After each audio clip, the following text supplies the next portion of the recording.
বৈরী সম্পর্কে দুই দেশ ইরান ও ইসরায়েলের প্রকাশ্যে সামরিক সংঘাত বর্তমানে এক ভয়ঙ্কর মাত্রায় পৌঁছে গেছে।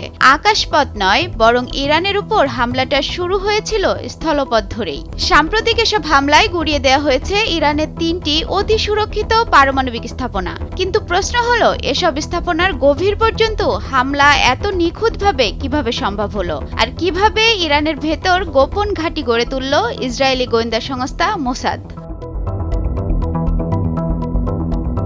ইরানে হামলার নেপথ্যে ছিল যে অপারেশন, তা শুরু হয়েছিল অনেক আগেই, অনেক গভীরে। হামলার এই দুর্ধর্ষ পরিকল্পনা তৈরি করেছে মোসাদ, যা ইসরায়েলের অতি রহস্যময় গোয়েন্দা সংস্থা, যারা গোপনে গড়ে তুলেছে ইরানের মাটিতেই একটি অপারেশনাল নেটওয়ার্ক। ইরানের ভেতর থেকে লক্ষ্য চিহ্নিত করা নিখুঁত গোয়েন্দা তথ্য এবং রিমোট কন্ট্রোলড স্মার্ট অস্ত্র দিয়ে ধ্বংস করেছে ইরানের পরমাণু ও সামরিক কাঠামোর গুরুত্বপূর্ণ অংশ। ব্রিটিশ সংবাদ মাধ্যম বিবিসির প্রতিবেদনে বলা হয়েছে, স্থানীয় এজেন্টদের মাধ্যমে অস্ত্র ও ড্রোনের যন্ত্রাংশ একত্র করে সেগুলোর সংমিশ্রণে তৈরি করা হয় আক্রমণাত্মক ডিভাইস। এসব কার্যক্রমে ব্যবহার করা হয় 3D প্রিন্টার, হালকা ইঞ্জিন, জিপিএস নির্ভর গাইডলাইন্স ও স্যাটেলাইট লিঙ্ক যুক্ত ডিভাইস। এই অস্ত্রগুলো ধাপে ধাপে একত্রিত করা হয়েছে ইরানের বিভিন্ন প্রদেশে ছড়িয়ে থাকা মোসাদের গোপন ঘাঁটিতে। বহুবার ইসরায়েলি অনুপ্রবেশের আশঙ্কা করেছিল ইরানের গোয়েন্দা সংস্থা। বারবার ধরাও পড়েছে মোসাদের এজেন্ট। উদ্ধার হয়েছে বিপুল বিস্ফোরক, ড্রোনের যন্ত্রাংশ, এমনকি 3D প্রিন্টারের তৈরি আত্মঘাতী ড্রোন। সম্প্রতি তেহরানে এক অভিযানে ধরা পড়ে মোসাদের সদস্যরা। আরেক অভিযানে পাওয়া যায় আত্মঘাতী ড্রোন তৈরির গোপন কর্মশালা। তবে মোসাদের এজেন্টরা শুধু হামলার সরঞ্জাম নয়, বরং নির্ভুল গোয়েন্দা তথ্য ব্যবহার করে হামলা চালিয়েছে।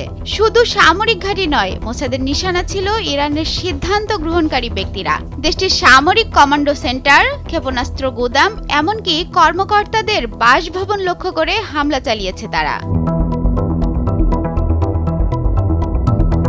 বিশ্লেষকদের মত, এইসব অত্যন্ত সুনির্দিষ্ট হামলা ইঙ্গিত দেয় ইরানের অভ্যন্তরে মোসাদের হাতে থাকা গোয়েন্দা নেটওয়ার্ক ছিল বিস্তৃত এবং কার্যকর। এমনকি স্পাইক মিসাইল লঞ্চারও ব্যবহার করা হয়, যা রিমোট কন্ট্রোল ও ইলেকট্রো অপটিক্যাল গাইডেন্স প্রযুক্তিতে সজ্জিত ছিল। এই লঞ্চারগুলো মাটিতে গোপনে বসানো হয়েছিল এবং ইরানের বিমান প্রতিরক্ষা ব্যবস্থাকে টার্গেট করে তৈরি করা হয়েছিল।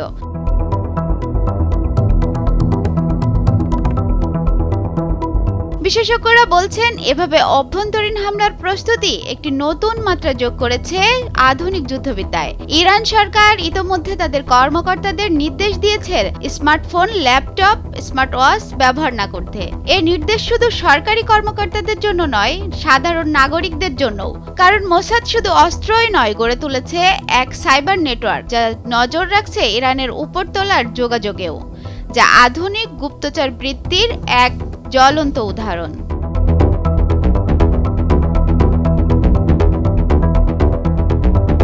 অনামিকা রায়, ভোরের কাগজ।